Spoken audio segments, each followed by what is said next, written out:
Check this out, guys. This is a one-of-a-kind build, the AEV build. Vinyl wrapped. The owner tells me the vinyl wrap has been there for 5 years. 37 tires.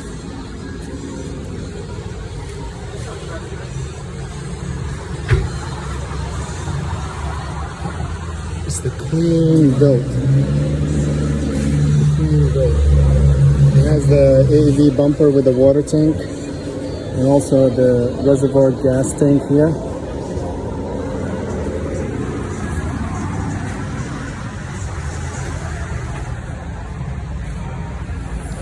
I really love these. I wonder if these are functional where you can stand on.